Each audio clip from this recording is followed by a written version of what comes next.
The woods offered no refuge for those attempting to outrun their past. She stumbled repeatedly over exposed roots, her lungs burning with ragged gasps. Echoing from the darkness behind her were the voices of the village elders, their torches casting the autumn timber into a bewildering maze of dancing shadows.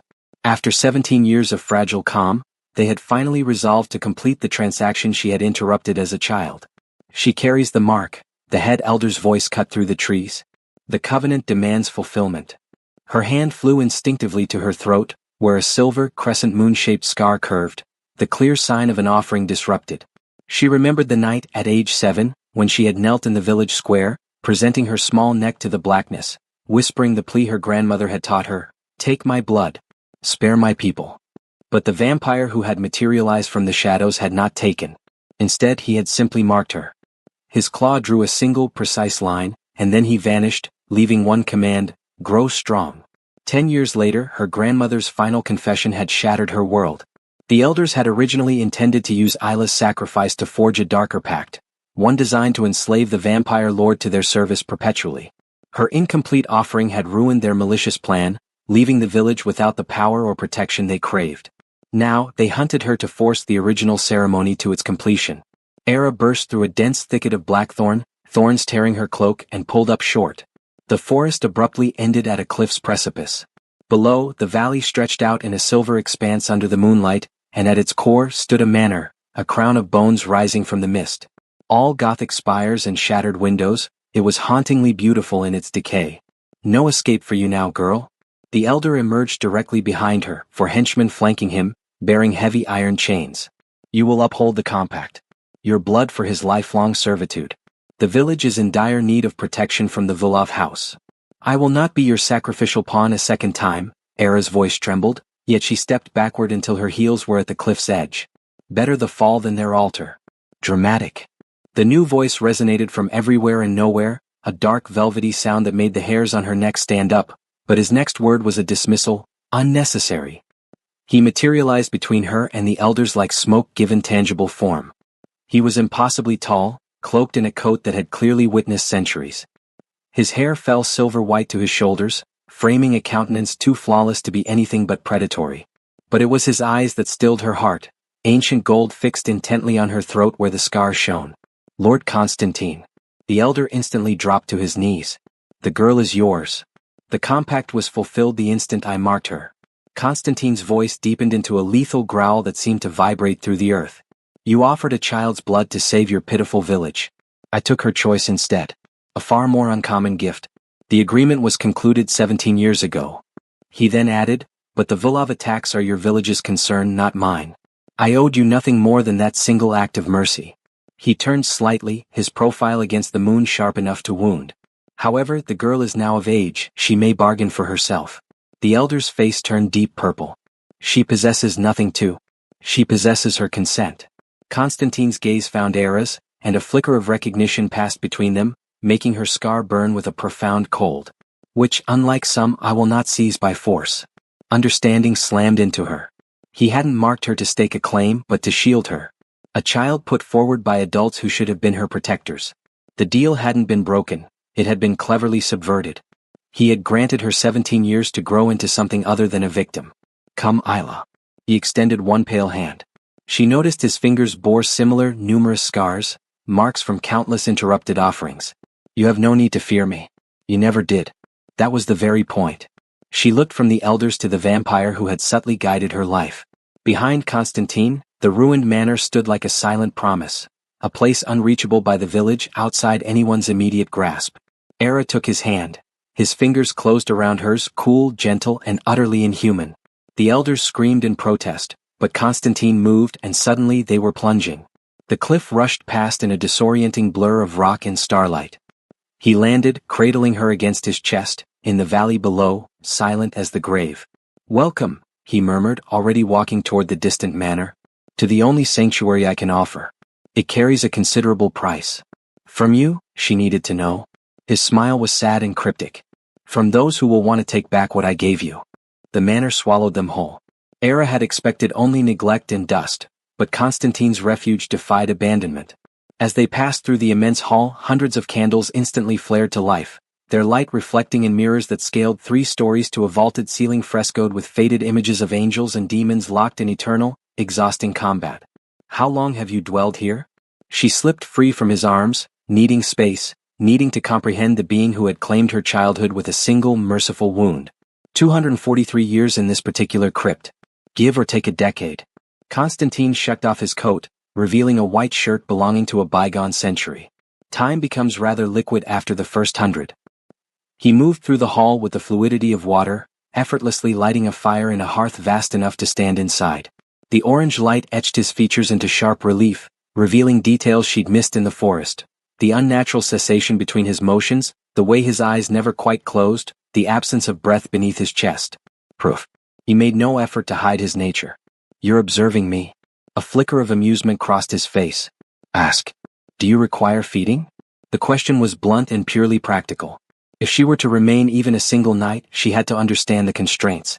Yes. He settled into a chair with unearthly grace. But not from you and never without explicit consent. The mark I gave you is not an ownership claim, it is a protective ward. No vampire can forcibly take your blood while it remains.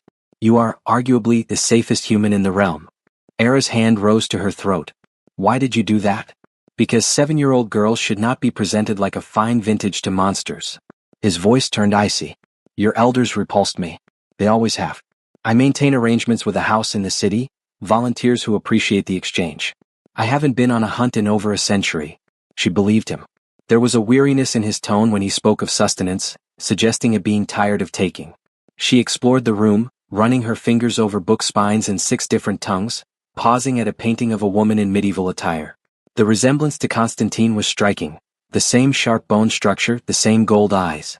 My sister, he appeared beside her, silent as any shadow. Irina. She chose mortality over endless life. Died happy at 37. He touched the frame with a kind of reverence. You mourn her every day for 200 years. She warned me I'd come to regret immortality. She was correct. Before she could reply, the windows shattered. Glass rained into the room in a glittering tempest. Constantine moved faster than sight, pulling her behind him as 3 figures crashed through the destroyed frames.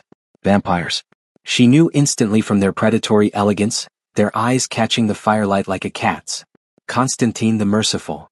The lead vampire, a woman dressed in modern leather, offered a smile with too many teeth. Still playing the saint. Tatiana. His voice lowered to a lethal, dangerous purr. You have violated my sanctuary. Depart immediately. We are not here for you, old man. Tatiana's gaze located Era, and a new hunger flashed across her face, not for blood but for something far deeper. We are here for the marked one.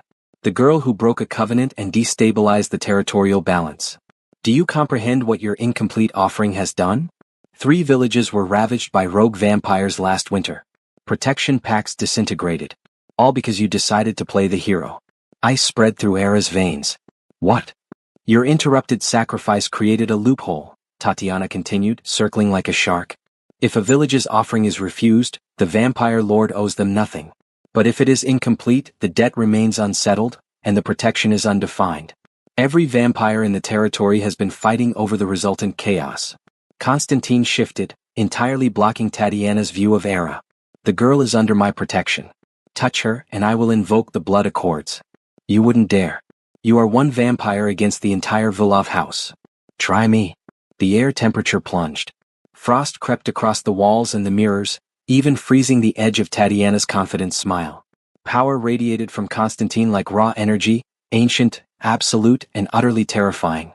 Era understood in that instant why the elders had been so desperate to bind him. He was not merely a vampire. He was a force of nature barely contained in human-like form. Tatiana retreated a single step, then another. House Volkov demands compensation. The girl will complete her offering, or we take her bloodline as payment. You have 3 days to choose, Constantine's sanctuary or her life. They vanished through the broken windows, leaving only the wind and the fragmented glass. Era's legs gave way.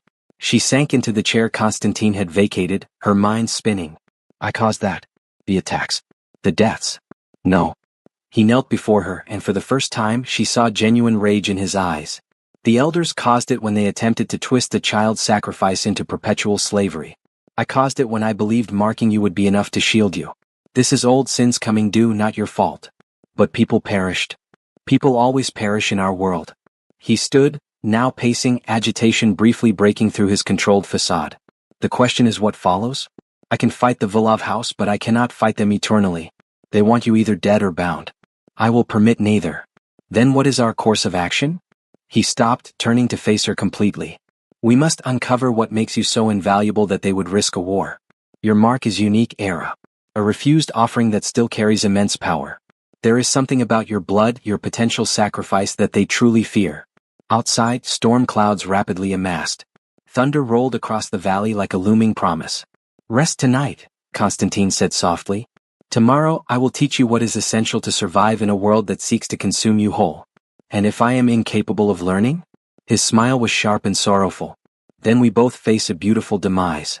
Morning revealed the manor's true character. Era awoke in a bedroom fit for a lost princess, a four-poster bed draped in moth-eaten velvet, walls papered in faded roses. Sunlight poured through repaired windows when had he fixed them, and the aroma of coffee drifted from downstairs. The vampire brewed coffee? She found him in the library, surrounded by texts that appeared older than entire countries. He stood at the window, one hand pressed against the glass, staring at the sunrise with something akin to yearning. You cannot go outside, she realized instantly. Daylight. One of the few accurate legends. He didn't turn. The sun will not kill me, but it is deeply unpleasant. It's like internal combustion. I choose to sleep through dawn most days. He gestured toward a nearby table set for a human meal, bread, cheese, fruit. We have matters to attend to. Era sat, scrutinizing him in the morning light. He seemed more human now, almost vulnerable in his stillness. How does it happen? Becoming what you are. You are direct, aren't you? But he offered a small smile. It is an exchange of blood, performed 3 times over 3 nights. The third exchange stops the heart. Then comes the uncontrollable hunger and the final choice. Feed and complete the transformation or die permanently. Most opt to feed. Your sister did not. Arena refused the third exchange. She stated she would rather burn out completely than fade into eternity. He finally turned from the window, shadows under his eyes suggesting he hadn't rested. I honored her choice. It is all we have in the end. Choices. Why? I could not tolerate yours being stolen. Before she could form a response, the air pressure shifted. Constantine's head snapped toward the door, his body becoming predator still. They are early, he murmured. Stay behind me. The front entrance exploded inward. This time it wasn't 3 vampires, it was 10, led by a man whose presence filled the room like freezing water. Tall, dark-haired, dressed in a suit that was surely worth more than Era's entire village. His eyes were black voids, and power emanated from him in waves that made her teeth ache. Dmitri. Constantine's voice was heavy with centuries of enmity. You dare breach my sanctuary in daylight? Desperate times. Dmitri Vilov smiled, a blend of charm and pure venom. Your little pet has developed into a territorial crisis. The council has issued a decree. She will complete her offering to you within the hour, permanently binding you to her village's protection, or we will execute her for destabilizing the peace. The council holds no authority over. The council holds every authority when villages are burning. Dmitri's voice cracked like a whip. 17 settlements lost protection because of her interrupted sacrifice. Rogue vampires are turning humans without sanction. It is anarchy. You will accept the binding, or she dies and restores the balance through blood death. Era stood, stepping around Constantine despite his warning growl. What precisely would this binding ritual accomplish? A sharp girl. Dmitri's gaze swept over her. A completed offering creates a covenant. Your blood, freely given in ritual, chains the vampire to your village's defense. They are compelled to protect it, cannot harm its citizens and are confined to its territory. It is, fundamentally, slavery veiled in tradition. Which is why I refused it, Constantine snarled. But here is the glorious irony, Dmitri circled closer.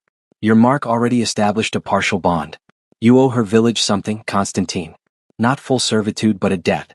The council simply wants that debt defined and closed. Complete the offering. Accept the binding and the chaos ceases. Everyone benefits. Except him. Era looked at Constantine, seeing the truth in his rigid posture. He would be a prisoner for my protection. Precisely. Dmitri shrugged. Poetic, wouldn't you say? The merciful vampire enslaved by his own mercy. There is another path. The voice came from the back of the room, an elderly vampire woman, white-haired and sharp-eyed, wearing council robes. The girl could become one of us. A vampire cannot be bound by human offering rituals. Her transformation would void the incomplete covenant, restore balance and free Constantine from the death. Silence descended upon the room. You would turn her to save me? Constantine's voice was barely a whisper. I would offer her the choice. The councilwoman stepped forward. Miss Era, I am Magistrate Yenna. I have studied your case. Your blood carries something rare, an echo of a refused sacrifice that resonates with ancient magic. If you transformed, that echo would amplify. You would be powerful, potentially powerful enough to challenge House Volkov's territorial claims yourself. Dmitri hissed. The council would never dare. The council dares much when stability is threatened. Yenna's smile was cold. 3 options, girl. Bind Constantine through the completed offering, making him a slave. Die and pay the blood debt with your final breath. Or transform and become powerful enough to protect yourself. Era's mind raced. Every option was a trap. But one of those traps had Constantine inside it, suffering on her behalf. She couldn't allow it. No. Constantine moved between them with blinding speed. She will not choose under duress. I will accept the binding. Constantine. You have been free for 2 centuries. Era, I can endure servitude if it means you live at all. How very noble. Dmitri produced a ritual knife, silver and ancient. Shall we proceed? 1 completed offering. 1 enslaved vampire lord and peace restored. The blade gleamed in the morning light. Outside, storm clouds gathered again, the sky itself responding to the tension. Era looked at Constantine's resigned face, at the council's expectant expressions, at Dmitri's triumph. She thought of the 7-year-old girl who had knelt in the square, offering everything to save everyone. She thought of the vampire who had refused to take and had stolen nothing. Wait, she said. I have a counter-offer. I will finalize the offering, she declared, her voice firm despite the terror gripping her throat. But not to shackle him. To release him. Dmitri burst into laughter. That is not how the rite functions, girl. Is it, Yevgenia? Era turned to the magistrate. The offering requires my blood freely given and my words to define the covenant. Nowhere does it state I must demand perpetual service.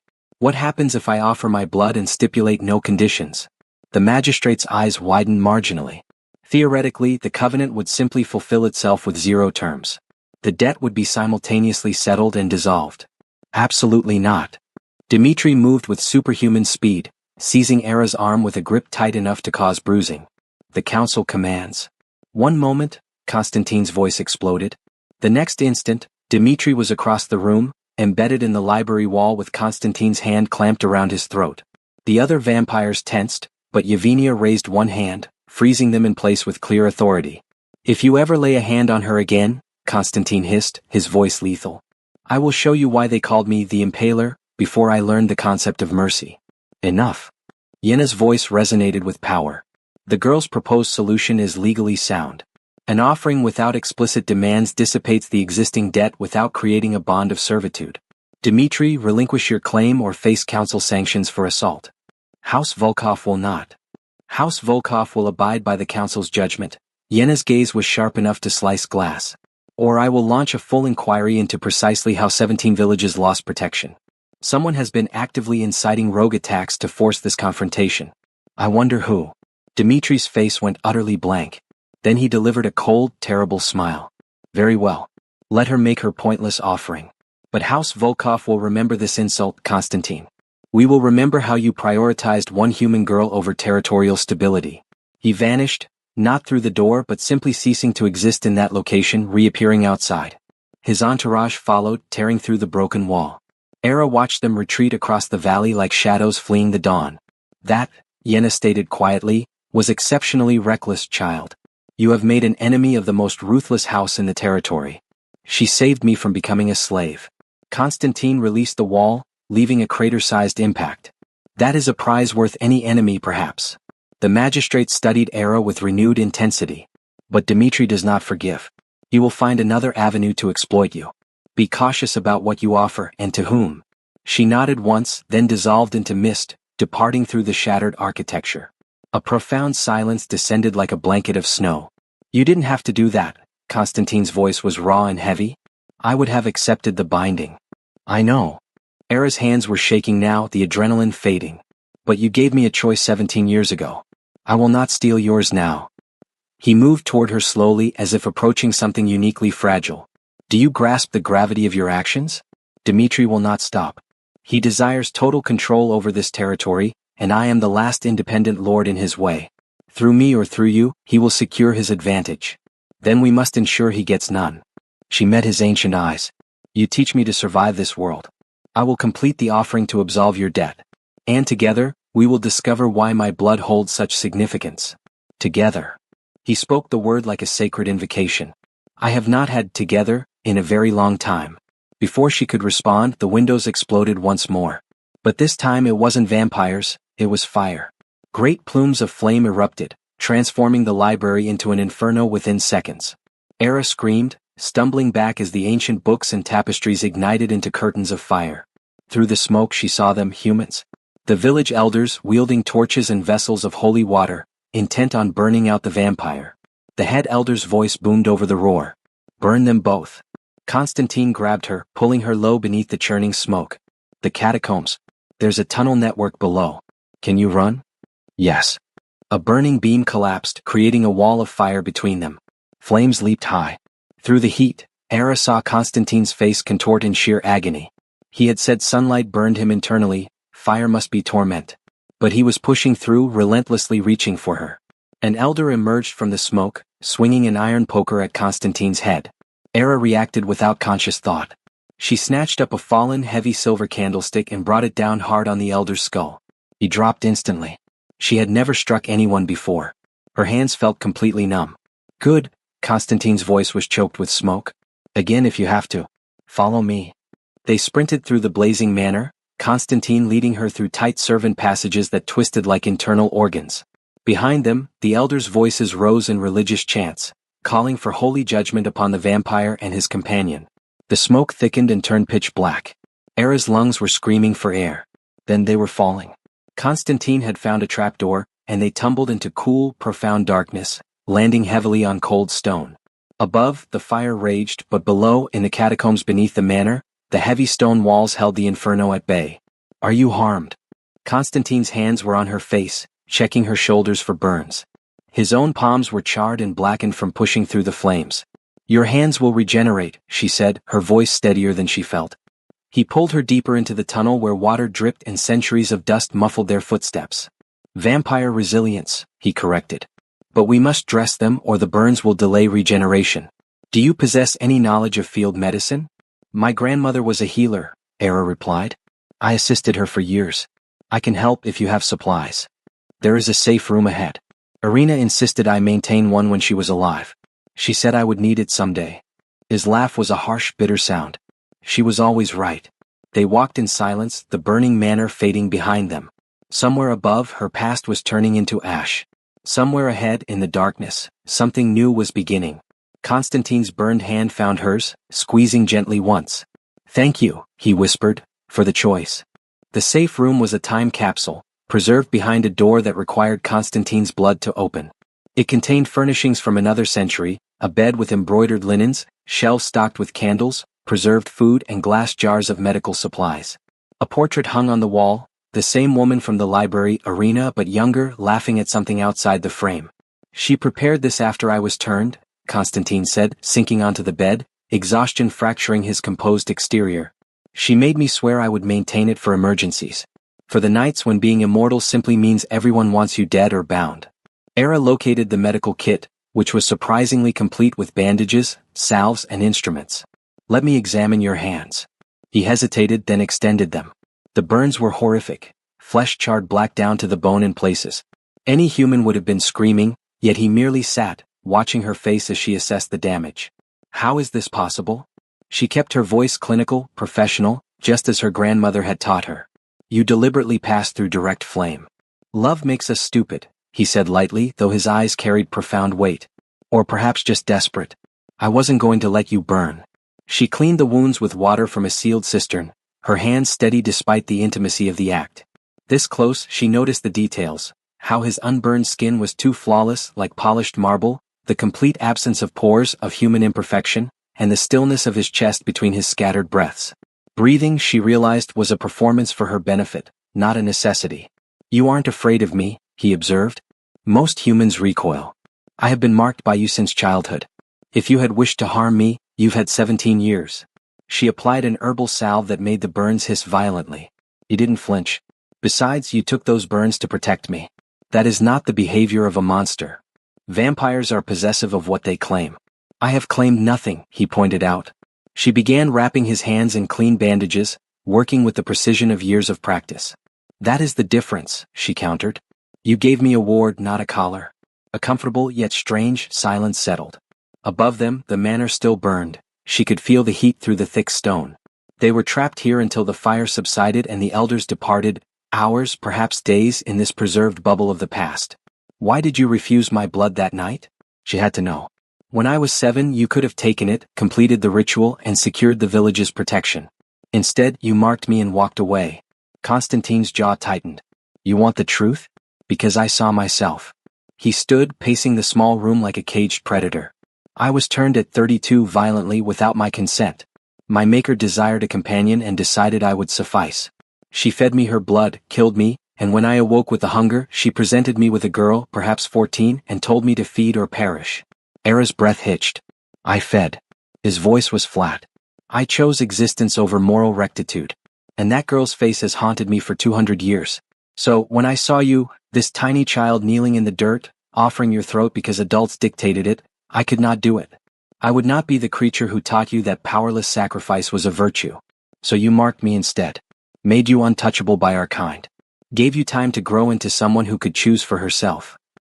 He turned back to her, and the raw vulnerability in his expression made her chest ache. I thought that would be sufficient. That you would live your mortal life, and I would have one choice I didn't regret. But the elders twisted it. Dmitri weaponized it. And now you are here, trapped underground with a monster, because I was selfish enough to desire one pure thing in my long, bloody existence. Era finished wrapping his second hand, then stood, closing the distance between them. You are not a monster. I have killed to feed. I have ended lives. You have also spent 2 centuries trying not to. She placed one hand on his chest, over the place where his heart no longer beat. My grandmother taught me that goodness is not what we are. It is what we choose every single day in spite of what we are. You chose mercy. You continue to choose it. His bandaged hand rose to cover hers. And you? What do you choose, Era? The question hung between them, heavy with unspoken possibilities. She was acutely aware of everything. The coolness of his skin, the way he studied her as if she were a puzzle he desperately needed to solve, the fact that they were alone in a room with a bed and hours to pass. I choose to trust you, she said quietly. For now, that is all I can promise. Something flickered in his eyes, relief, perhaps, or even disappointment. For now is more than I deserve. A rumble shook the ceiling. Dust rained down. The fire above was spreading, consuming the manor's structural bones. They were trapped until it burned itself out, breathing recycled air, waiting in the darkness. Tell me about Irina, Era requested, moving toward the portrait. If we are stuck here, I want to know the woman who made you vow to survive. You did.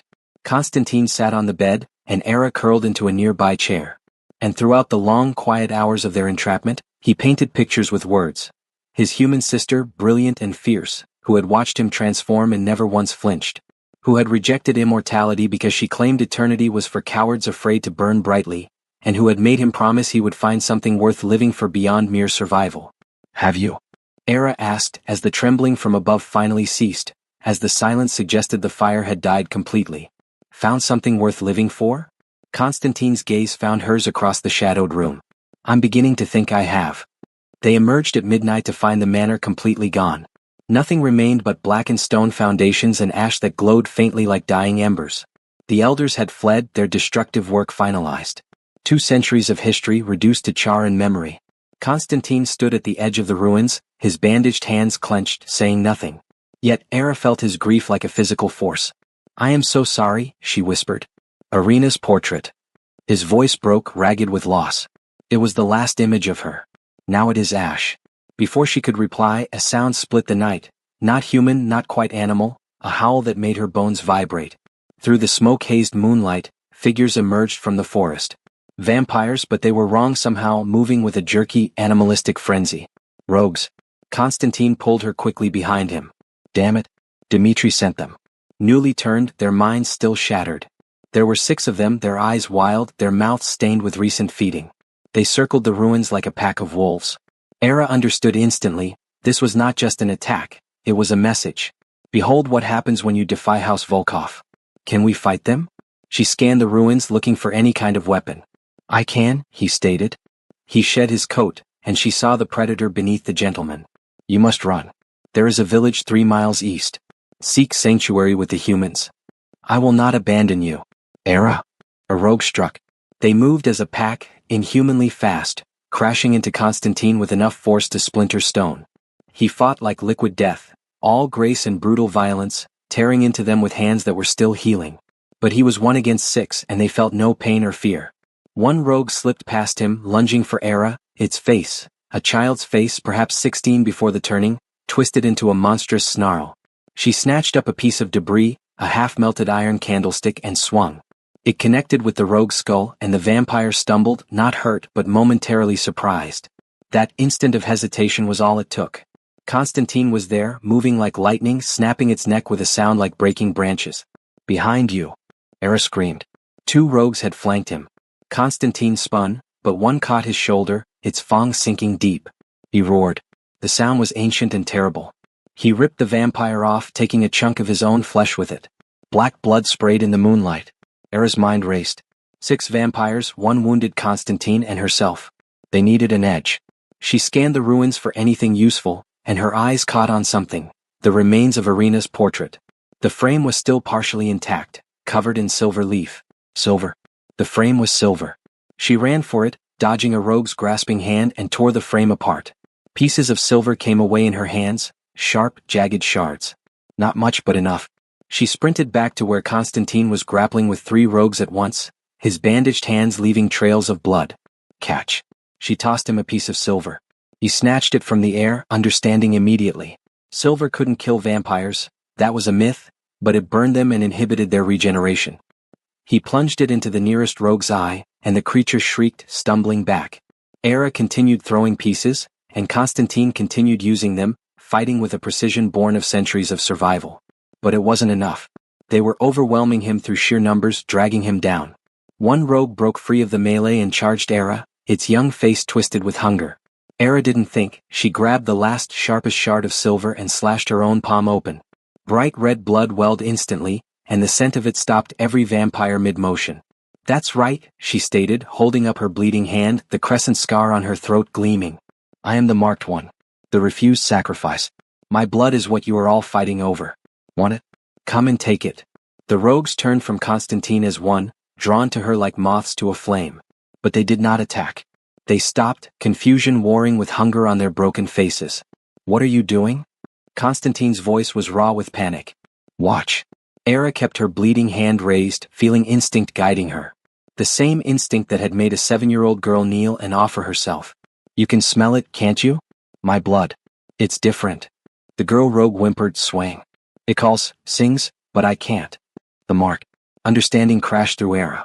The ward Constantine had given her wasn't just protection from forced feeding.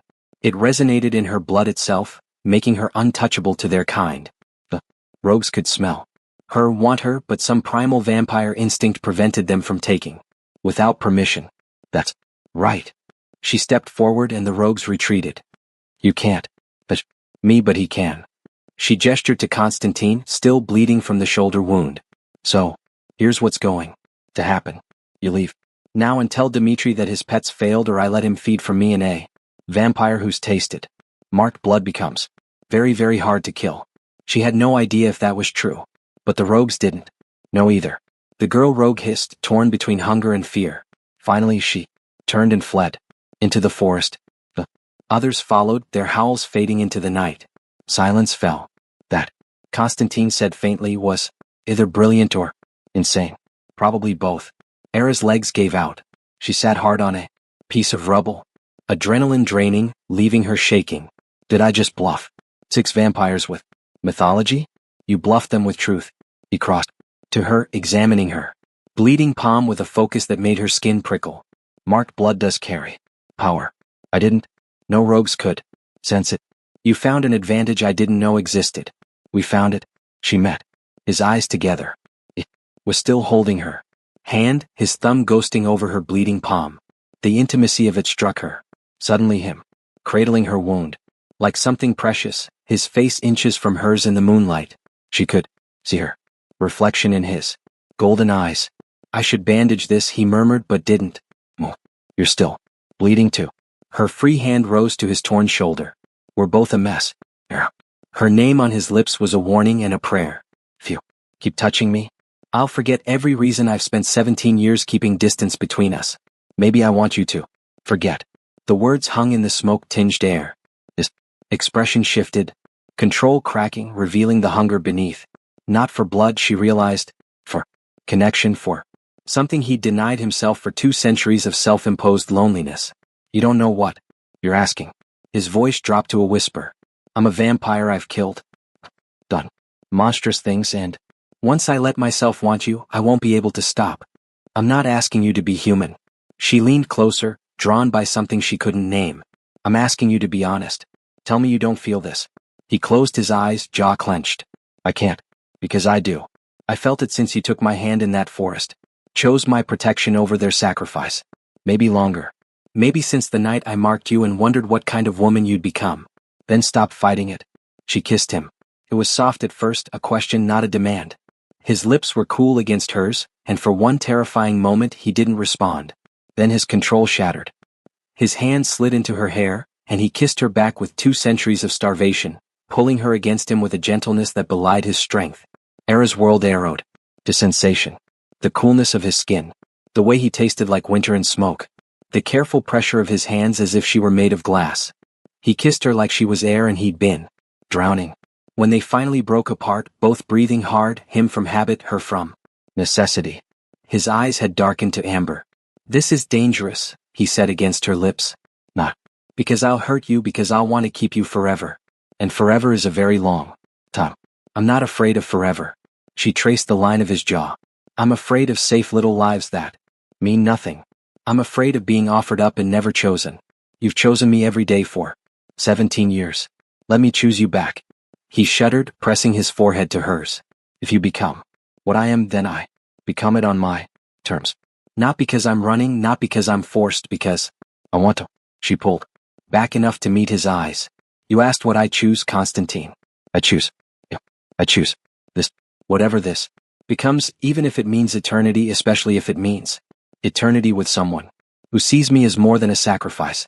He kissed her again, slower this time, like he was memorizing her.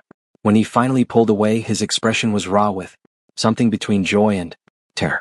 Then I need to teach you what eternity costs, he said quietly.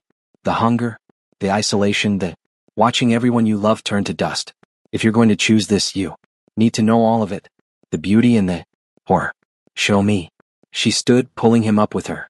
We have time, do we? It looked at the ruined manor, at the forest where the rogues had fled. Dimitri won't stop. The council wants resolution. Your village wants revenge. And I have 3 days to decide what to do with you before House Vilov declares war. Then we use 3 days. Era's voice was steel. You teach me to survive their world. I complete my offering to free you from debt, and we find out why everyone wants to control something I chose to give you freely. His smile was sharp and beautiful. You sound like Irina, defiant in the face of impossible odds. She looked at the ashes of his home, then at the eastern sky where dawn was beginning to break. Because I'm done being offered. It's time I took what I want. And what do you want? She kissed him once more, brief and fierce. A life, a real one, even if it means becoming a monster to claim it. They walked through the gray hours before dawn, heading east toward the city Constantine claimed held sanctuary. Era had never left her village's territory before the night she fled. Now she traveled beside a vampire through forest that felt older than time, learning the rules of a world she'd only glimpsed. The hunger is constant, Constantine explained as they picked their way over a fallen. Not pain exactly, more like a void where satisfaction should be. You'll always be aware of heartbeats, blood flow. Becomes background noise, but never truly silent. How do you manage it? She watched him move through the pre-dawn shadows. Graceful, economical, never quite touching the ground too heavily. Discipline, routine. I feed once a week from willing donors in the city. The blood house I mentioned, they cater to vampires who prefer consent. It's clinical, regulated, nothing like the hunts of old. He paused, helping her over a stream, though some vampires prefer the hunt. Dimitri, for instance, he takes willing donors, but his Definition of willing is flexible. Meaning he uses. Influence. Vampire. Charisma, we call it a form of hypnosis. Makes humans compliant, eager, even. Technically. Consent, but he shrugged. I don't use it. Seems too close to force. All filed. That information. Away. Another piece of the puzzle that was vampire existence and the transformation. Itself. You said. 3 exchanges over. 3 nights. First exchange, I give you my blood. You'll feel stronger, heal. Faster, senses heighten like being drunk on life itself. Second exchange, you give me yours. The bond forms. You'll feel my emotions, sense my location. Intimate, invasive. Some humans flee during this phase. And the third. Stopped walking. They'd reached a ridge overlooking a valley where the city sprawled. Gas lamps. Winking out as dawn. Approach. Modern. Buildings mixed with ancient stone. The third exchange is death. I drain you. Completely, then feed you enough of my blood to restart your system as something new. The heart stops. Everything. Human dies. Then the hunger wakes. And you have a choice. Feed or die permanently. Have you ever turned someone? No. The word was hard. Couldn't. Not after my own turning. The thought of taking someone's mortality, their humanity. It shook his head. Verena begged me toward the end. She was dying of fever, asking me to save her. I refused. Let her die human. I've regretted it and thanked myself for it every day since. Touched his arm. Ask, will you refuse me? He turned to face her fully, and in the strengthening light, she saw every line of pain on his face. I don't know. That terrifies me because I want you to stay more than. I want to protect your humanity. That makes me a monster in truth. Or it makes you honest. It stepped closer into the space that had become theirs. Everyone wants things. You're brave enough to admit it. There's nothing brave about selfishness. There's nothing selfish about wanting connection. She cupped his face, feeling the marble coolness of his skin. You've been alone for 200 years. You're allowed to want someone to stay.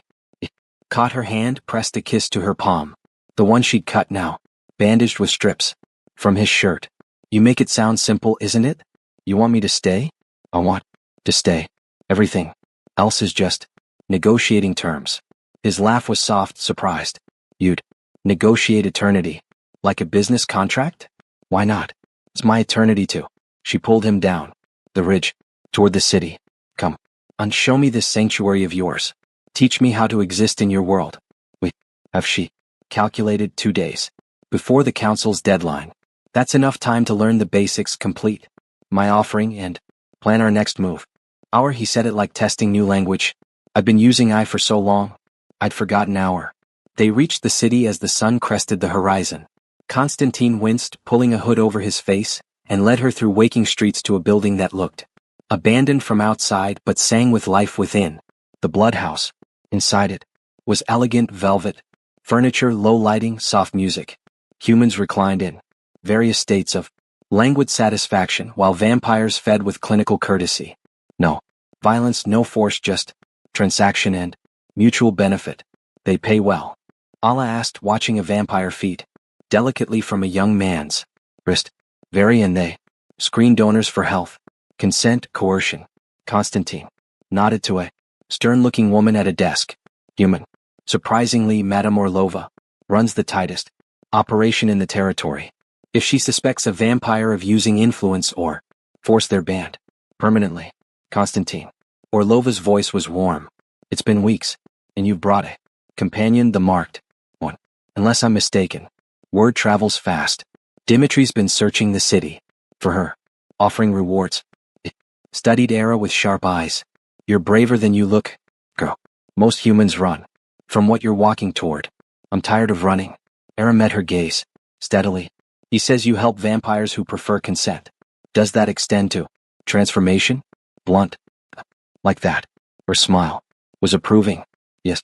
If you're considering the change, I can provide resources, literature, counseling, trial exchanges to see how your body reacts to. Many vampires turn humans impulsively, and the new vampire can't handle it. Suicide rates are high among those turned without preparation. Suicide? Era looked at Constantine. Daylight, he said quietly. The first time you see the sun and it burns. Really burns. Some newly turned can't reconcile what they've become. They walk into dawn and end it. The casual horror of it struck. Oh, do you bear it? Never. Seeing the sun again. You find other lights. His eyes found hers. Or you. Remember the sun wasn't that warm. Anyway, they spent the day in Orlova's sanctuary. And Constantine taught her vampire society's architecture. The 5 great houses each, controlling territory. The council that mediated disputes, the rogues who rejected all structure, the ancient laws written in blood oaths. He taught her to sense vampires by their stillness, by the absence of warmth. He taught her the formal greetings that might save her life in court. He taught her that vampires could be killed, fire, complete blood loss, decapitation, but were remarkably hard to end otherwise. And the sun, she asked as afternoon faded, why does it burn you? We're creatures of blood now. The sun drives blood into motion, makes it burn hotter. Our blood is still cold. The clash between still blood and solar heat creates pain. He smiled wryly, though some old ones can tolerate dawn.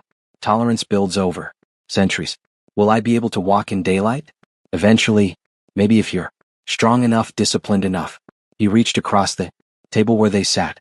Books spread around them. But it might be decades of burning before that tolerance develops. Are you prepared to lose the sun for decades? She thought of her village, the dawn gathering she'd attended out of obligation, not joy. The sun rising over fields she'd worked without passion. I think I've been living in shadow for a long time. At least with you, the darkness has company. His hand tightened on hers. You say things that make it hard to remember. Why I should talk you out of this, then stop trying. She stood, pulling him up. I'm not afraid of you, Constantine. Not your hunger, not your darkness, not your past.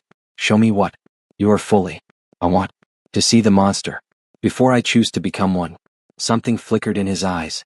Vulnerability and desperate hope tangled together. Are you certain? More certain than anything in my life. She stepped close enough to feel the coolness radiating from him. Show me. He did. His eyes bled to full amber, pupils dilating. His lips parted and she saw his fangs extend, sharp, elegant, deadly. He moved within human speed, pinning her gently against the wall, and she felt the predator in him fully present for the first time. This, he whispered against her throat, is what I am. This hunger, this need, this thing that could drain you dry and feel nothing but satisfaction. Her pulse hammered against his lips. But you won't. No. It pulled back, eyes closing, fangs retracting with visible effort. Because I choose not to. Every day, every moment, that's all any of us. Our choices made. Over and over despite our nature. She pulled him down, kissed him fiercely. Then I choose you, monster and man. All of it. Even if it costs your humanity, especially then. It smiled against his lips. Because humanity gave me nothing but altars to kneel. Let me be a monster who stands. Night fell over the city and with it came the weight of decision. They sat in a private room where Lova had provided candle, lit intimate with ritual implements, laid out on a table like surgical tools. A silver knife, ceremonial and ancient, a chalice, black, glass, sealing wax.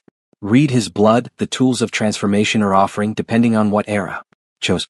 The first exchange can happen tonight, Constantine said, his voice careful, controlled. Fear. Certain, but once we begin, the bond will form. You'll feel everything I feel. There's no privacy in it. I don't want privacy from you. I'll examine the knife, its edge catching candle light. How does it work? Exactly? I open a vein wrist. Usually you drink until you feel the change taking hold. Strength. Heightened. Senses the beginning of the bond. He hesitated. It's intimate. Some compare it to sex. The vulnerability of it. And you've never done this in 200 years. Never. He met her. I've fed from humans who consented, but I've never shared my blood. That's transformation. Territory, and I've avoided it like poison. Until now. Until you. He reached for her hand. I need you to understand. If we complete all 3 exchanges, you'll be vulnerable during the transition. You'll die fully, then wake with the hunger. If you can't bring yourself to feed, you'll die permanently. Are you prepared to kill for your first meal? The question hung heavy. Would I have to kill? No. You'd feed until satisfied. But most new vampires lack control. They drained their first meal completely. The feral vampires could sense her, could desire her, yet some fundamental instinct prevented them from taking her without direct permission. That's correct, she announced, taking a step forward. The rogues recoiled. You cannot lay a finger on me, but he can. She motioned toward Constantine, who was still bleeding from the shoulder wound. So, here is the new arrangement. You will leave immediately and report to Dmitri that his pets failed. Or I will allow him to drink from me. And a vampire who has tasted marked blood becomes virtually impossible to destroy.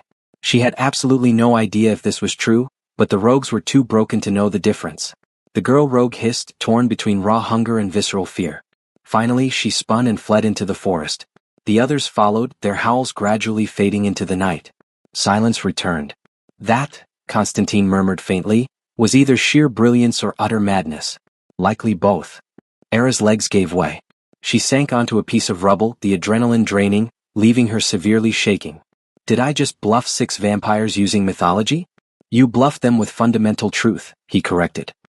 He crossed the distance to her, scrutinizing her bleeding palm with an intensity that made her skin tingle. Marked blood does possess potency. I wasn't aware that rogues could sense it. We found it, she met his eyes. Together. He was still holding her hand, his thumb lightly tracing her cut palm. The sudden intimacy of the gesture struck her. Him cradling her wound like something invaluable, his face mere inches from hers in the moonlight. She could see her own reflection in his golden eyes. I should bind this, he whispered, but made no move to get the supplies. You're still bleeding too. Her free hand rose to touch his torn shoulder. We are both a disaster, Era. Her name on his lips was simultaneously a warning and a plea. If you continue to touch me, I will discard every reason I've spent 17 years maintaining this distance. Maybe I want you to forget. The words hung in the smoke-scented air. His expression fractured, control visibly cracking, exposing the true hunger beneath, not for blood, she realized, but for connection, for something he had denied himself through 2 centuries of self-imposed solitude. You do not understand what you are requesting. His voice dropped to a near-silent whisper. I am a vampire. I have taken lives. I have committed monstrous acts. And once I allow myself to desire you, I will not be able to stop. I am not asking you to become human. She leaned closer, drawn by an energy she couldn't name. I am asking you to be sincere. Tell me you do not feel this. He closed his eyes, his jaw tightly clenched. I cannot because I do. I have felt it since you took my hand in that forest. Chose my protection over their sacrifice. Perhaps longer. Perhaps since the night I marked you and wondered what kind of woman you would ultimately become. Then she stopped fighting it. She kissed him. It was soft initially, a question rather than a demand. His lips were cool against hers, and for a single terrifying moment, he remained unresponsive. Then his control utterly shattered. His hand slid into her hair, and he kissed her back with the starvation of 2 centuries, pulling her tightly against him with a gentleness that betrayed his immense strength. Era's world reduced to pure sensation. The coolness of his skin, the way he tasted of winter and smoke, the careful pressure of his hands, as if she were made of thin glass. He kissed her as if she were air and he had been drowning. When they finally broke apart, both breathing heavily, him from deep-seated habit, her from desperate need, his eyes had deepened to dark amber. This is perilous, he said against her lips. Not because I will hurt you, but because I will want to keep you forever. And forever is a vast span of time. I am not afraid of forever. She traced the line of his jaw. I am afraid of safe, meaningless lives. I am afraid of being offered up and never truly chosen. You have chosen me every day for 17 years. Let me choose you back. He shuddered, pressing his forehead against hers. If you choose to become what I am, then I will ensure it is on my terms. Not because I am fleeing, not because I am forced, but because I want to. She pulled back just enough to meet his eyes. You asked what I choose, Constantine. I choose you. I choose this. Whatever this becomes, even if it means eternity, especially if it means eternity with someone who sees me as more than just a sacrifice. He kissed her again, slower this time, as though committing her to memory. When he finally pulled away, his expression was raw with a mixture of profound joy and terror. Then I must teach you what eternity costs, he said quietly. The hunger, the isolation, the sight of everyone you love turning to dust. If you are to choose this path, you must grasp all of it. The beauty and the horror. Show me. She stood, pulling him up with her. Do we have the time? He looked from the smoking ruins of his home to the forest where the rogues had fled. Dmitri will not yield. The council demands an answer. Your village seeks vengeance. And I have 3 days before House Volkov declares open war. Then we shall use these 3 days. Era's voice was like steel. You will teach me how to survive their world. I will complete my offering to free you from debt. And we will discover why everyone is so desperate to control something I chose to give you freely. His smile was sharp and incredibly beautiful. You sound like Irina, defiant in the face of impossible odds. Good. She looked at the ashes of his home, then toward the eastern sky where dawn was just beginning to break. Because I am through with being offered. It is time I took what I want. And what do you want? She kissed him once more, brief and fierce. A life. A real one. Even if it means becoming a monster to claim it. They walked through the gray hours before dawn, heading eastward toward the city that Constantine claimed held refuge. Era had never before ventured outside her village's territory. Now she journeyed beside a vampire through woods that felt older than recorded time, absorbing the complex rules of a world she had only ever glimpsed. The hunger is perpetual, Constantine explained as they stepped over a fallen oak. Not pain precisely, but an unending void where satisfaction should be. You will always be acutely aware of heartbeats, of circulating blood. It will eventually become a kind of background noise, but never truly silent. How do you manage it? She watched him move through the pre-dawn shadows, graceful, efficient, never resting his full weight too heavily on the earth. Discipline routine. I feed once a week from willing donors in the city. The blood house I mentioned, they cater exclusively to vampires who prefer consent. It is clinical, regulated, nothing like the hunts of the past. He paused, helping her across a small stream. Though some vampires favor the hunt. Dmitri, for instance. He uses willing donors, but his definition of willingness is flexible. Meaning? Meaning he employs vampire charisma, a form of hypnosis. It makes humans compliant, eager, even offering technical consent. He shrugged dismissively. I refuse to use it. It feels too close to coercion. Era filed the information away, another piece in the puzzle of vampire existence and the transformation process itself. You mentioned 3 exchanges over 3 nights, she prompted. The first exchange, I give you my blood. You will feel a surge of power, your senses will sharpen, healing will accelerate, like being intoxicated with life itself. The second exchange, you give me yours. The bond forms. You will perceive my emotions, sense my location. It is incredibly intimate and invasive. Some humans flee during this phase. And the third. He stopped walking. They had reached a ridge overlooking a valley where the city sprawled, gas lamps extinguishing as dawn neared. Modern towers mixed with ancient stone structures. The third exchange is death. I must drain you completely, and then feed you enough of my blood to reinitiate your system as something new. Your heart ceases to beat. Everything human dies. Then the hunger awakens. And you face the choice, feed or die permanently. Have you ever turned anyone? No. The word was hard, uncompromising. I could not. Not after my own turning. The thought of stealing someone's mortality, their very humanity. He shook his head. Irina begged me near the end. She was dying of fever, pleading for me to save her. I refused. I allowed her to die human. I have both regretted it and thanked myself for it every single day since. Era touched his arm. If I ask, will you refuse me? He turned to face her fully, and in the strengthening light, she saw every line of pain on his face. I honestly do not know. That frightens me because I want you to remain more than I want to protect your humanity. That, in truth, makes me a monster. Or it makes you honest. She stepped closer into the space that had become theirs. Everyone desires things. You are brave enough to admit yours. There is nothing brave about selfishness. There is nothing selfish about wanting connection. She cupped his face, feeling the marble-like coolness of his skin. You have been alone for 2 centuries. You are permitted to want someone to stay. He caught her hand, pressing a kiss to her palm, the one she had cut, now bandaged with strips from his shirt. You make it sound so simple. You want me to stay? I want to stay. Everything else is just negotiating terms. His laugh was soft, surprised. You would negotiate eternity like a business contract? Why not? It is my eternity too. She pulled him down the ridge toward the city. Come on. Show me this sanctuary of yours. Teach me how to exist in your world. We have, she calculated, 2 days before the council's deadline. That is sufficient time to learn the fundamentals, complete my offering and plan our next move. We, he said, testing the new language. I have been using I for so long, I had forgotten we. They reached the city as the sun crested the horizon. Constantine winced, pulling a hood over his face, and led her through waking streets to a building that appeared derelict from the outside but hummed with life within. Inside it was elegant, velvet furniture, dim lighting, soft music. Humans reclined in various states of languid satisfaction, while vampires fed with a clinical, detached courtesy. No violence, no force, just transaction and mutual benefit. They pay well? Era asked, watching a vampire delicately feed from a young man's wrist. Extremely well. And they rigorously screen donors for health, consent, and coercion. Constantine nodded to a stern-looking woman at a desk. Madame Orlova runs the tightest operation in the territory. If she suspects a vampire of using influence or force, they are permanently banned. Constantine, Orlova's voice was warm. It has been weeks. And you have brought a companion, the marked one unless I'm mistaken. Word travels swiftly.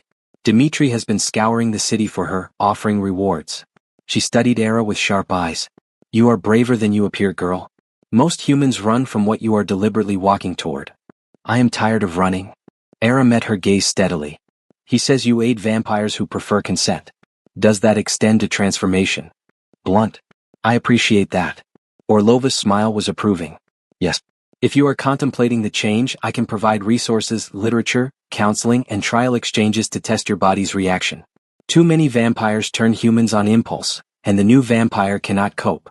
Suicide rates are high among those turned without preparation. Suicide. Era looked at Constantine.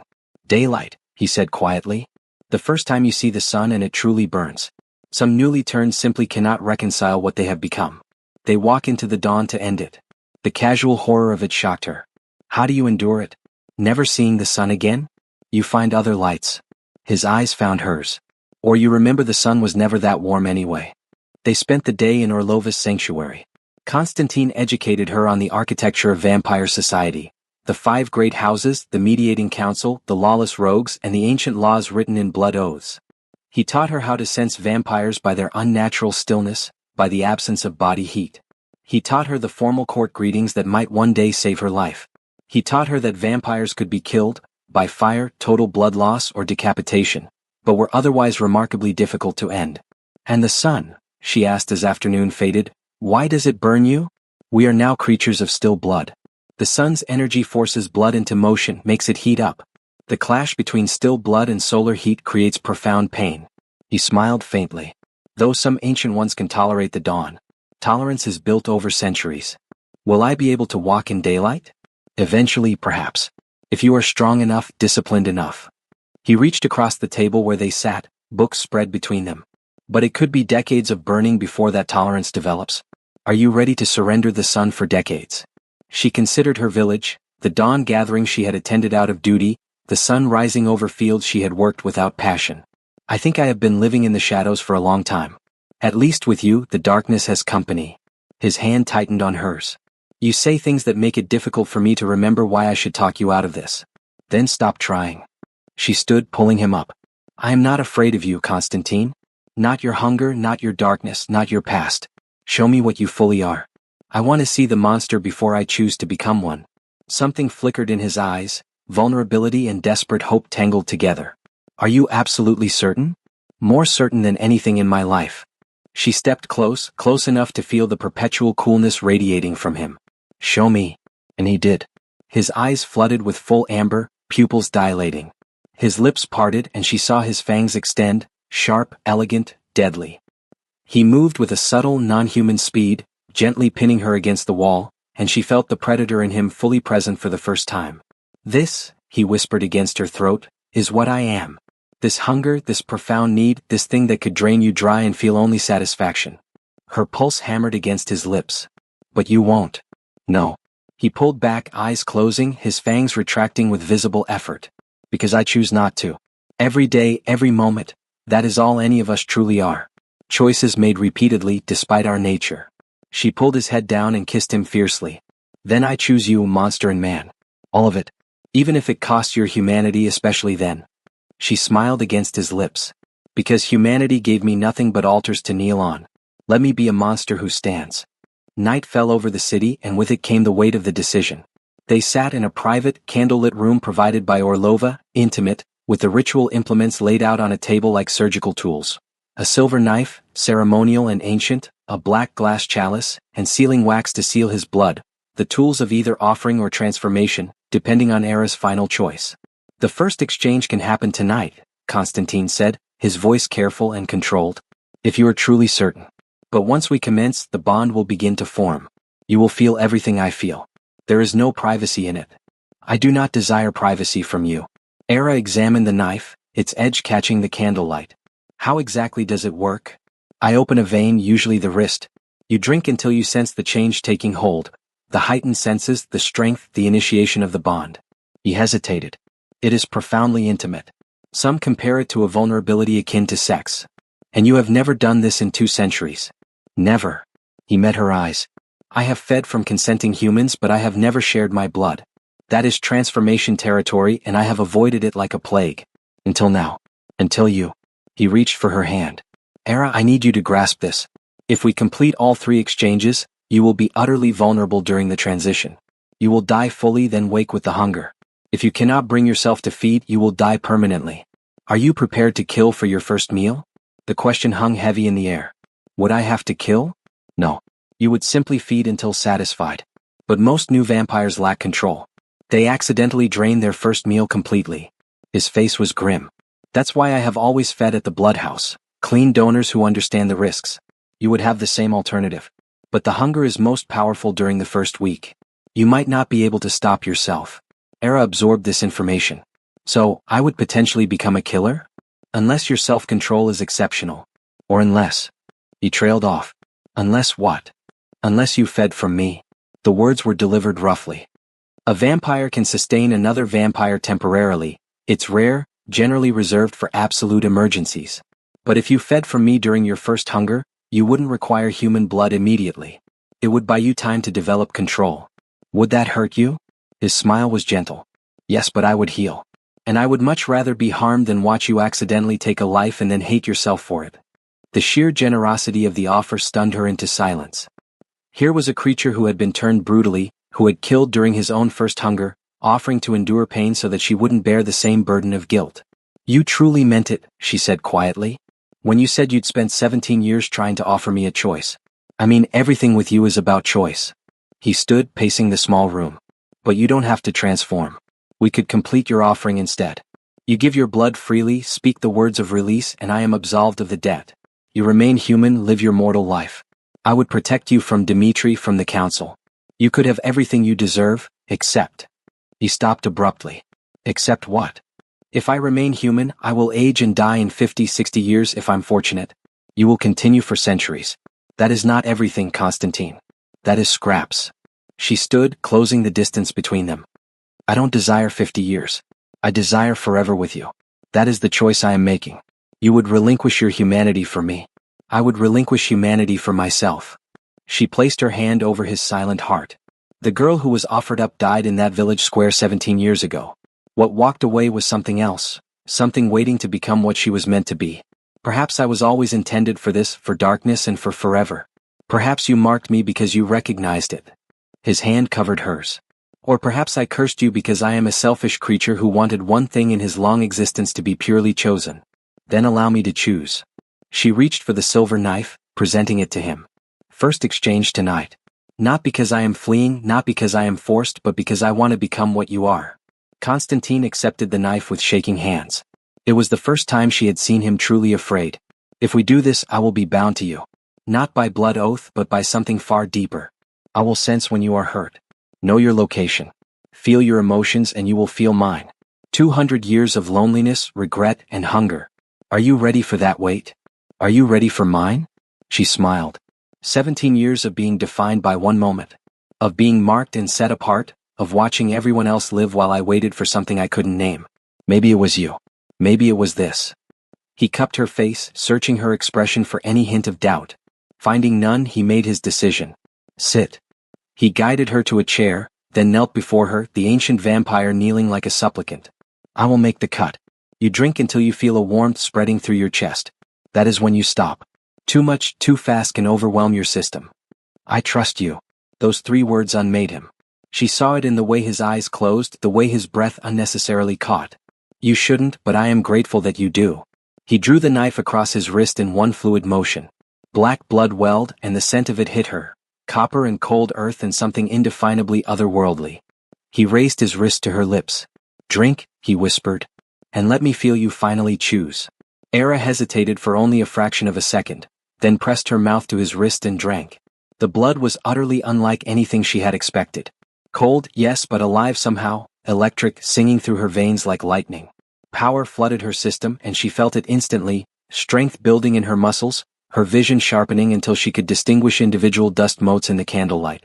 And beneath it all, a connection forming like a solid bridge between their minds. She felt his emotions crash into her. Fear, hope, desperate longing, and a bone-deep loneliness cracking open to let something else pour in. Well, he loved her. He had loved the woman he had hoped she would become, perhaps since the night he had marked her. And she loved him back. It was suddenly brilliantly clear. This creature who had given her choice when everyone else offered only cages. Warmth bloomed in her chest and she pulled away, gasping. Constantine's wrist healed instantaneously, and he caught her as the sudden influx of strength and sensation momentarily overwhelmed her. "I feel you," she whispered. "Everything. Your fear, your hope." His voice was raw. "And I feel yours. You are not afraid. You are exhilarated because you are finally choosing your own life." She laughed, the sound bright and strange. "How long until the second exchange?" "Tomorrow night. You need time to process this first." He stood, pulling her up, and she realized she moved differently now. Lighter, stronger. "How do you feel?" "Powerful." She looked at her hands, flexing fingers that could likely shatter stone now. "Is this how you feel all the time?" "A diluted version. When the transformation is complete, it's stronger." He pulled her close and she could hear it now, the absence of a heartbeat in his chest, the stillness that marked him as other. "You are halfway to becoming what I am. Tomorrow the bond solidifies. The day after." He trailed off. "The day after I die and wake as a vampire." She finished for him. 2 days until I stop being human. Are you having second thoughts?" "Constantly," he confessed, but he smiled. "But I am also feeling something I haven't felt in 2 centuries. "What?" "Hope that I won't be alone anymore." He kissed her forehead, gentle and reverent. "Sleep tonight. Tomorrow everything changes." But she didn't sleep. She stood at the window watching the city lights, feeling Constantine's presence in the back of her mind, a warm anchor that promised she would never be lost again. She touched her throat where the crescent scar gleamed silver, the mark of an offering interrupted. Soon to be the mark of a choice completed. Tomorrow she would give her blood. The day after, her life. In exchange, she would take eternity and the vampire who had waited 17 years for her to be ready to claim it. Fair trade, she thought and smiled into the darkness. They came at dawn, House Volkov in full force. Era woke to the sound of splintering wood, to Constantine's fear flooding the deep bond they had just forged. He was already moving, pulling her from the bed, his eyes wild with a mix of fury and terror. "They've breached Orlova's sanctuary," his voice was clipped and controlled. "Dmitri is employing council authority. He's claiming you're a threat to territorial stability." Through the window she saw them, 20 vampires in black coats surrounding the building like a military unit. And at their center, Dmitri himself, holding a document sealed with wax, an official council decree. "We can fight," she said. But Constantine shook his head. "Not 20. Not in daylight when I'm weakened." He gripped her shoulders. "Listen to me. They want you to complete your offering or die. If you complete it right now, bind me to your village's protection, I can invoke sanctuary rights and negotiate from a position of power. It's the only way to save both of us. That would enslave you." The bond pulsed with his resignation, his willingness to accept chains if it meant she survived. "No, there must be another way." "There isn't." He pulled her toward the door. "The ritual is simple. You offer your blood, speak the covenant words, and I am bound. Better slavery than watching them kill you." But Era's mind was racing, fueled by the vampire blood singing in her system. She remembered Orlova's explanation of blood oaths, the ways vampire law could be manipulated by those who understood it. "What if I complete my offering," she said slowly, "but not to bind you? That won't satisfy the council. What if I offered my blood and used it to claim protection for myself? Not from you. From House Volkov." She met his eyes. "I am not fully human anymore. I have taken your blood. That makes me what, exactly, in vampire law?" Understanding dawned on his face. "Lionel. Between states, neither human nor fully vampire, but carrying vampire essence. You'd have a legal claim to petition the council directly for protection. Then that's what I will do. I will complete my offering not as a human demanding vampire servitude, but as a Lionel being claiming my right to choose my own allegiance. I choose you as protector, freely as an equal. Not master and servant, but partners." The door exploded inward. Dmitri strode through, flanked by his vampires.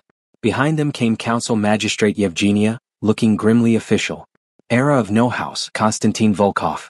You are summoned to answer for territorial disruption. We will come peacefully, Konstantin began, but Era stepped forward. I claim right of offering. Her voice rang out clear and strong.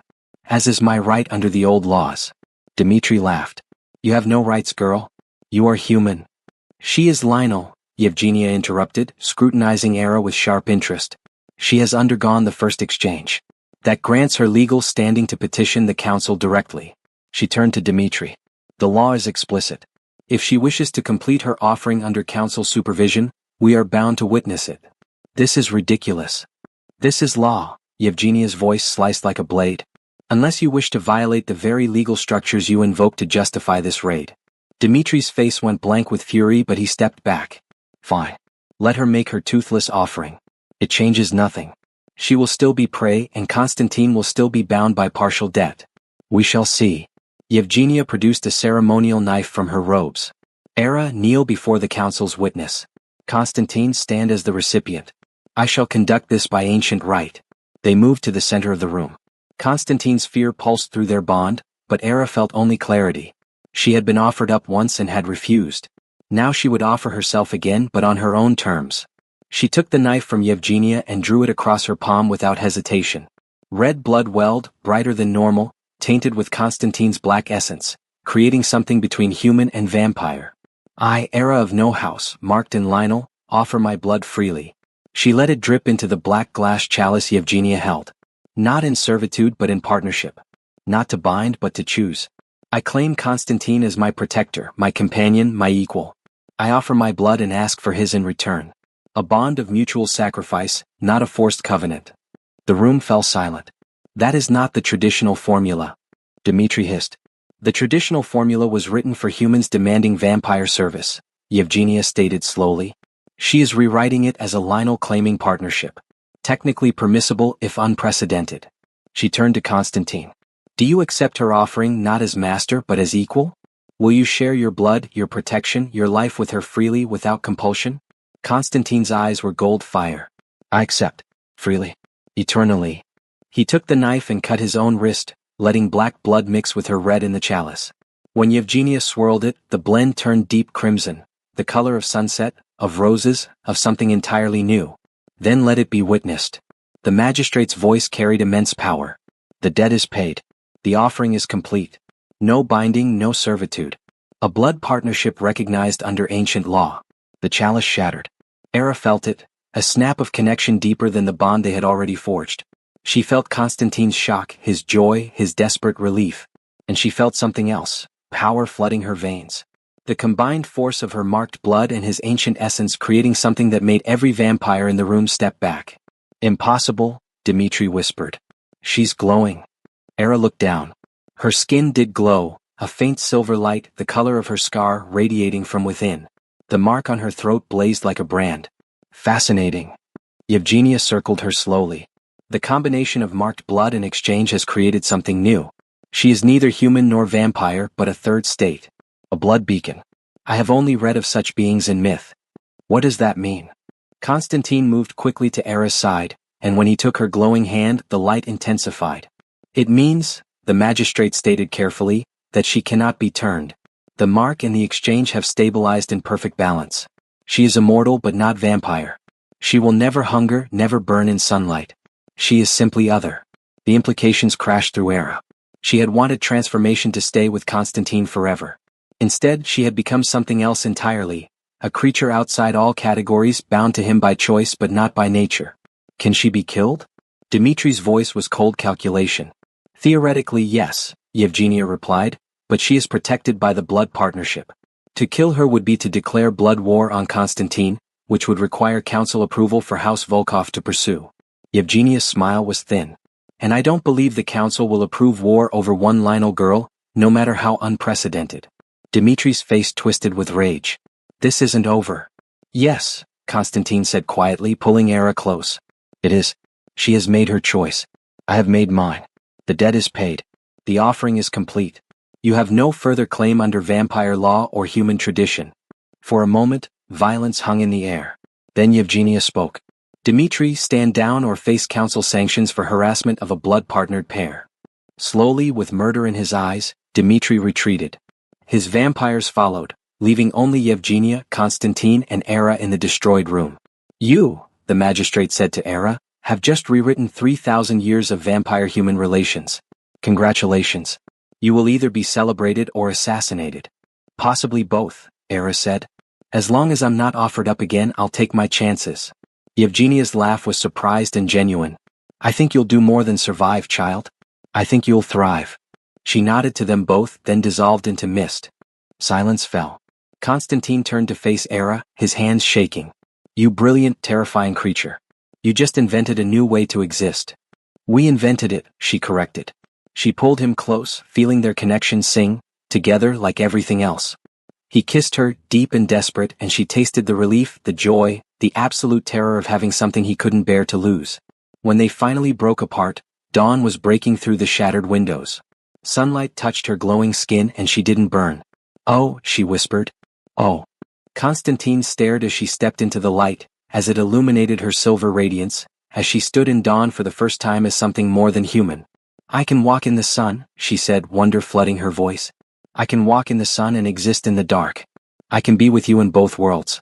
His expression crumbled into something too vast for words. 200 years of burning, of hiding from dawn. And now she stood before him, impossible and radiant. Proof that perhaps there were more ways to exist than he had ever imagined. Come here, she said gently, extending her glowing hand into the shadow where he stood. Let me be your light. 3 months later, Era returned to her village.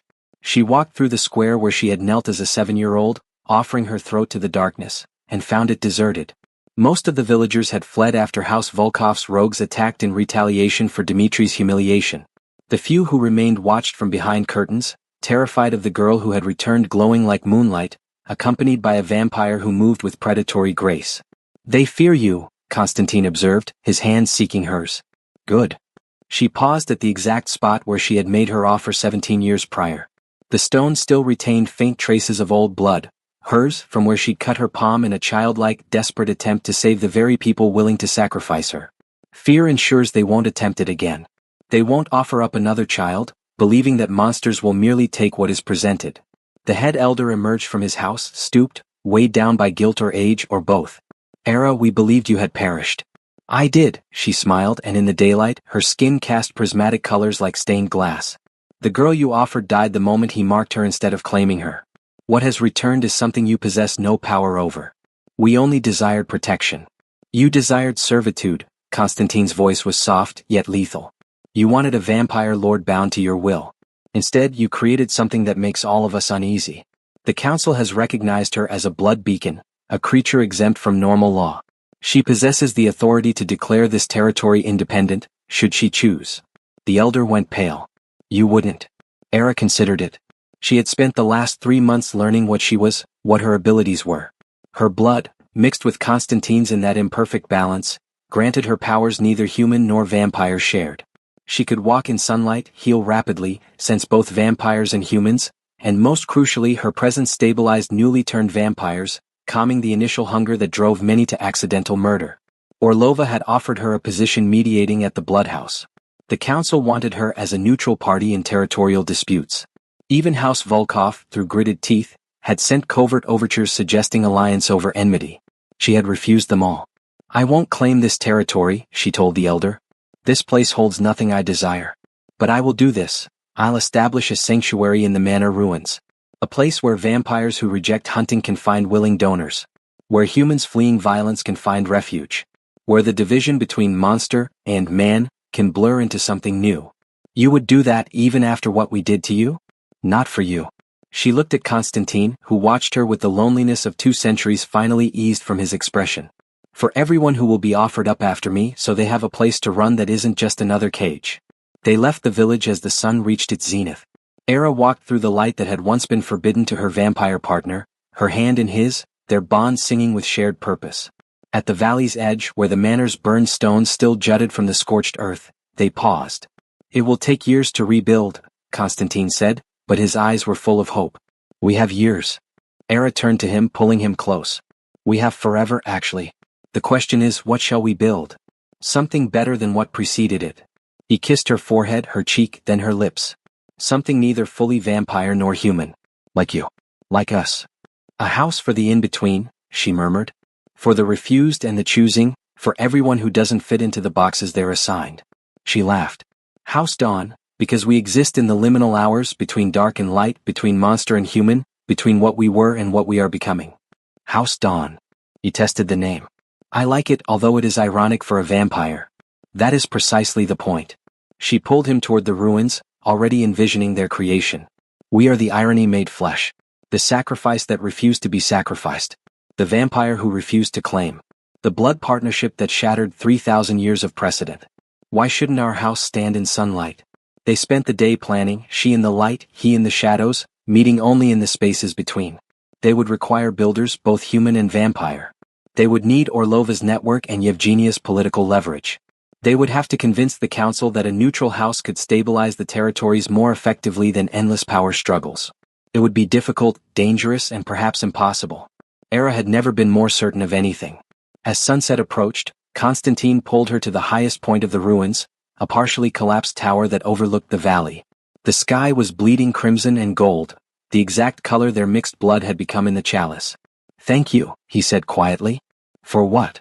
For choosing me. For not fleeing when every sensible instinct advised it. For being courageous enough to rewrite rules that have stood for millennia. He turned her to face him, and in the dying light, his eyes were pure amber. For making forever feel like a gift instead of a curse. You gave me forever first, she reminded him. That marked 17 years ago. You gave me the time to become strong enough to choose it. We gave each other everything. He kissed her as the sun touched the horizon. That's what partnership means. They stood there as day became night, as her glow intensified and his strength returned, watching the stars emerge over the valley that would become their territory. Not through conquest or blood oath, but through choice, building, and slow, persistent work. Somewhere in the distance, a village bell tolled. Somewhere, a newly turned vampire would wake screaming with the first hunger. Somewhere, a child might be kneeling in a town square offering blood to save the very people who should be protecting them. But here, in the ruins of an old life, something new was beginning. Era touched her throat where the crescent scar gleamed silver. The mark of an offering interrupted, completed, and transformed. The mark that had saved her by refusing to claim her. The mark that had become a bond instead of a brand. Ready to build our impossible house? Constantine asked, pulling her close as the first stars appeared. She smiled into the darkness that no longer frightened her, feeling his presence through the bond forged from blood, choice, and 17 years of patience. I've been ready since I was 7 years old. And you taught me that monsters could choose mercy. Then let's begin. And they did. 5 years later, the manor rose from the valley like a promise kept. Part Gothic fortress, part sunlit sanctuary, all defined impossibility. House Dawn, they named it, the place where light and dark met without conflict. Era stood in the great hall they had rebuilt, observing the evening crowd arrive. Vampires seeking willing donors. Humans seeking protection from rogue attacks. Newly turned vampires desperate for guidance through the first hunger. All of them drawn to the blood beacon who walked in both worlds. Constantine emerged from the shadows as he always did, and pulled her close. 5 years and he still held her as if she might vanish. 5 years and she still glowed when he touched her, their bond a visible entity for anyone to see. 37 residents this month, he murmured against her hair. Yevgenia reports we're the fastest growing house in the territory. Dmitri is apoplectic. Good, she smiled. Let him be furious. We are proving that there is another path. That not every exchange must be about power and servitude. Through the tall windows, sunset painted the sky the exact color of their mixed blood, crimson shot with silver. Their color, the color of sacrifice, transformed into choice. A young vampire approached, newly turned and shaking with hunger. Era recognized the fear in his eyes, the terror of his new nature, the certainty that he would kill his first meal. Come, she said gently, extending her glowing hand. I will teach you control. You don't have to be what they tell you monsters are. As she led him away to the feeding rooms where Orlova's trained donors waited, Constantine watched with an expression that even after 5 years, still held profound wonder. His blood beacon, his partner, his proof that 2 centuries of loneliness could end not with possession but with choice. Outside, the last light died, and stars emerged over House Dawn. The girl who had been offered had built herself a kingdom, not of subjects but of the choosing, not of cages but of open doors. And in the center of it all, a vampire who had learned mercy and a woman who had refused to be sacrificed stood together, blazing in the darkness like a promise that some offerings, when refused, become something far more powerful than servitude. They become revolution.